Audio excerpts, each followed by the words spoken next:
एक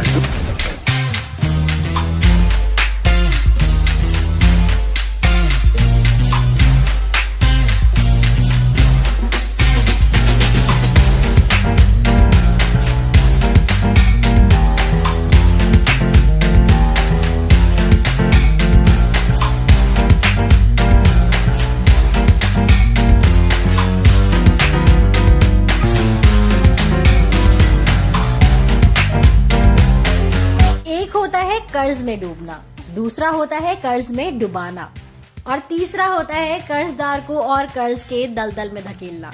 बस यही किया था डेट रिलीफ स्कैमस्टर्स ने भी। 2010 में अजीब सी चीजें होने लगी थी। कुछ समय से कुछ लोगों को अमेरिका में कॉल्स आ रहे थे। वैसे बता दें कि क्रेडिट कार्ड्स हमेशा से ही लोगों की स्ट्रेंथ और वीकनेसेस रहे हैं। जिन लोगों को क्रेडिट कार्ड्स की समझ है वो इसे बहुत कमाल के तरीके से यूज करते हैं। ऑफर्स अवेल करना, पॉइंट्स यूटिलाइज करना, क्रेडिट कार्ड से सस्ते में टिकट्स बुक करना और ना जाने कैसे कैसे तरीकों से लोग इस कैशलेस कार्ड का इस्तेमाल करते हैं। मगर क्रेडिट कार्ड होता तो क्रेडिट ही है ना, सिर्फ स्वाइप ही नहीं करना पड़ता इसे, बल्कि कुछ समय बाद इस क्रेडिट कार्ड की पेमेंट भी करनी पड़ती है। इनफैक्ट दोस्तों, जितना क्रेडिट कार्ड काम आसान करता है उतनी ही मुश्किल बढ़ती जाती है अगर इसकी पेमेंट सही टाइम पर नहीं की जाए तो।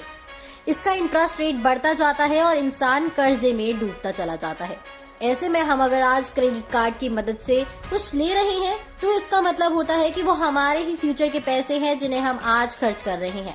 मगर लोग इस बाद में पेमेंट करना पड़ेगा वाले क्लॉज को इतनी इम्पोर्टेंस देते ही नहीं है, जिसकी वजह से आगे चलकर उन्हें बहुत बड़ी बड़ी रकम चुकानी पड़ती है। और इस झांसे में सबसे ज्यादा पुराने यानी कि बुजुर्ग लोग फंसते हैं। होता ही ये है कि उन्होंने अपने जमाने में तो सिर्फ कैश से लेन देन सीखा होता है और अचानक से उन्हें इस कैशलेस ट्रांजैक्शन का खेल बहुत इंटरेस्टिंग लगने लगता है। वो ये बात शायद भूल जाते हैं कि उन्हें बाद में तो पेमेंट करनी ही पड़ेगी। और बस इसी बात का फायदा उठाया था डेट रिलीफ स्कैमस्टर्स ने। फ्लोरिडा की ये कहानी काफी इंटरेस्टिंग है। फ्लोरिडा में 3 जनों ने लोगों की दुखती नस को पकड़ लिया था। फ्लोरिडा में बहुत से क्रेडिट कार्ड डिफॉल्टर्स का नाम आगे आ रहा था। इनमें से बहुत सारे डिफॉल्टर्स 60 इयर्स से ज्यादा की एज के थे या फिर डिसेबल थे। इस गैंग ने अपनी रिसर्च बहुत अच्छी तरीके से की थी। इन तीनों मेंबर्स ने पता लगाया था कि लोग क्रेडिट कार्ड से स्पेंड तो करते जा रहे हैं मगर उनका कर्ज और बढ़ता ही जा रहा है। खासकर जो बूढ़े लोग हैं उनके पास अर्निंग का कोई सोर्स भी नहीं है। वो बस अपने पेंशन और अपनी सेविंग्स पर बेट लगाए बैठे हैं कि एक दिन ये पूरा अमाउंट भर देंगे। अब इस गैंग ने अपना काम शुरू कर दिया था। इन्होंने स्टार्ट बुढ़े लोगों को कॉल करके ही किया। ये लोग वो थे जिनकी इनकम बहुत हुआ करती थी। ये तीनों लोग उन लोगों को टारगेट कर रहे थे जिनका डेट यानी कि कर्ज तो बहुत ज्यादा है मगर एक जमाने में इनकी इनकम भी बहुत कमाल की हुआ करती थी। इन्होंने 11 ऐसी कंपनीज का नाम भी निकाल लिया था जो लोगों के कर्ज को कम करने में लीगली हेल्प करती थी। ये कंपनीज डिफॉल्टर्स के एसेट्स को जांच परख कर उन्हें पैसे लौटाने में मदद करती है। मगर इन स्कैमस्टर्स ने अलग ही तरीके आजमाने का डिसीजन ले लिया था। इन 3 जनों की टीम ने लोगों को कॉल करना स्टार्ट किया। पहले ये तीनों लोग एक ही कंपनी के नाम से एक कस्टमर को टारगेट करते थे। वो उस कस्टमर को यकीन दिलाते थे कि वो एक नामचीन कंपनी से हैं और वो उनके क्रेडिट कार्ड का बिल कम करवाने में या जल्दी जल्दी रीपे कराने में हेल्प कर सकती हैं। अब कस्टमर को जाहिर सी बात है कि ये लगेगा ही कि कोई कैसे उनके पैसे कम करवाने में हेल्प कर सकता है। तो इन तीनों जनों के पास एक ब्रिलियंट स्पीच तैयार होती थी। इनका ये कहना था कि इनके एसेट्स जैसे कि इनका घर, गाड़ी, स्टॉक्स या एफडीज को ध्यान में रखते हुए कस्टमर पर भरोसा कर रहे हैं। अब इन्हें तो पता होता था कि कस्टमर के पास कितना और कहां पर पैसा है, तो कस्टमर को भी लगता था कि शायद ये जेन्युइन कंपनी है। अब इसी वजह से कस्टमर बाद में इंटरेस्ट लेता था और प्रोसीजर को समझने के लिए तैयार हो जाता था। अब कस्टमर को ये तीनों लोग ये समझाते थे कि इनके एसेट्स इनकी पोजेशन पावर है और कोई भी बैंक इन्हें कमजोर नहीं साबित कर सकता। ऐसे में कस्टमर्स को लगता था कि इन तीनों को फाइनेंस की बहुत नॉलेज है और वो और इंटरेस्ट लेते थे। अब ये 1 या 2 कॉल्स में ही कस्टमर्स का भरोसा जीत लिया करते थे और फिर अपना रियल गेम शुरू करते थे। इन तीनों का मेन मकसद रहता था लोगों को खाली कर देना। जब कस्टमर समझ जाते थे कि कैसे उन्हें क्रेडिट कार्ड के पैसे भरने हैं, तब ये तीनों उनसे एडवांस पेमेंट की मांग करते थे। अब ये तीनों कस्टमर को ये बताते थे कि इनका टोटल आउटस्टैंडिंग अमाउंट यानी कि वो अमाउंट जो कस्टमर को भरना है वो पूरा कस्टमर नहीं भरेगा। यानी कि कस्टमर को ऐसे झांसे में लेते थे कि कस्टमर को सिर्फ आधा अमाउंट इन तीनों को देना है और ये तीनों कस्टमर के एसेट के भरोसे पर आगे का आधा अमाउंट भरेंगे।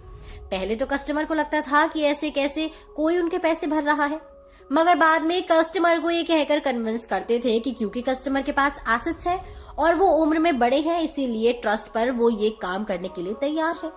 और तो और आधा अमाउंट ही देना है कस्टमर को, और इसीलिए कस्टमर भी लालच में आ जाया करते थे।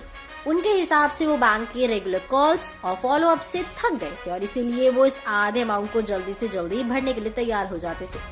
अब तक कस्टमर को ईएमआई का ऑप्शन पता ही नहीं होता था, और क्योंकि ये सारा काम फोन पर ही हो जाता था, इसलिए बेचारे बुढ़े लोग स्कैम में जल्दी फंस जाते थे। वो आधा अमाउंट इन स्कैमस्टर्स के अमाउंट में ट्रांसफर करा दिया करते थे, ये सोचकर कि अब उन्हें बैंक से छुटकारा मिल जाएगा। और तो और ये सिर्फ बुढ़े लोगों को ही नहीं बल्कि यंग वर्किंग प्रोफेशनल्स को भी झांसे में ले लेते थे। ये बैंक के कंपैरिजन में कम मंथली रिटर्न रेट्स ऑफर करते थे और डेट का हाफ पेमेंट भी मांगते थे। इनके हिसाब से एक वर्किंग प्रोफेशनल आधा अमाउंट देगा और बाकी का आधा अमाउंट का इंटरेस्ट ये लोग ऑफर करेंगे। अब काम करता हुआ ये इंसान कम इंटरेस्ट रेट से अट्रैक्ट हो जाता था और तुरंत ही आधा अमाउंट देने पर उतारू हो जाता था। अब जैसे ही उन्हें ये आधा अमाउंट मिलता था तो कस्टमर्स को लगता था कि उनकी परेशानी अब खत्म, मगर उनकी किस्मत में तो कुछ और ही लिखा था। ऐसे में उन्हें ये 1 या 2 दिन में ही बैंक वालों का दोबारा रिमाइंडर कॉल आ जाता था। ऐसे में कस्टमर को लगता था कि शायद ट्रांजैक्शन में टाइम लग रहा होगा, मगर जल्द ही सच्चाई उनके सामने आ जाया करती थी। बैंक वाले 15 दिन बाद या 20 दिन बाद भी कॉल्स नहीं बंद करते थे। अब जब ये कस्टमर्स वापस से उन स्कैमस्टर्स को कॉल करने की कोशिश करते तो फोन की सिर्फ घंटी ही बजती रहती थी। ये स्कैमस्टर्स कोई भी मौका नहीं छोड़ते थे और जितना हो सकता था उतना ही इन डेट वालों से पैसा निकाल लेते थे। इनकी कमाई डॉलर्स में होती थी और क्योंकि हमेशा ये फोन से ही बात करते थे तो किसी को इनके हुलिये का भी पता नहीं होता था। और जिन कंपनीज का नाम लेकर ये आते थे उन्हें तो शुरुआत में आइडिया भी नहीं था कि उनकी कंपनी का नाम ऐसे स्कैम में यूज हो रहा है। जब ये कस्टमर्स इन कंपनीज को कॉन्टैक्ट करते थे तब इन तीनों का कोई डेटा, कोई इन्फॉर्मेशन नहीं होती थी और तब कस्टमर्स को पता चलता था कि इन्हें लूट लिया गया है। तो बस दोस्तों, हो सकता है कि हेरा फेरी 3 में भी बाबूराव, श्याम और राजू को ऐसे ही स्कैम में फंसाया जाए। अब ये तीनों हमेशा से ही पैसों की तंगी में रहते हैं, तो क्या पता अपना कर्ज उतारने के लिए तीनों ऐसे ही इन्हीं और 3 स्कैमस्टर्स के झांसे में फंस जाए। वैसे भी इन तीनों को हमेशा ही फंसते और स्कैम में धोखा खाते हुए जो देखा गया है। दोस्तों, अब देखते हैं कि क्या होता है हेरा फेरी 3 में। इसी के साथ मैं अनुष्का त्यागी लेती हूँ आपसे इजाजत। आप लोग बने रहिए और देखते रहिए बॉलीग्राफ स्टूडियोज को। हम फिर हाजिर होंगे एक नई वीडियो के साथ में।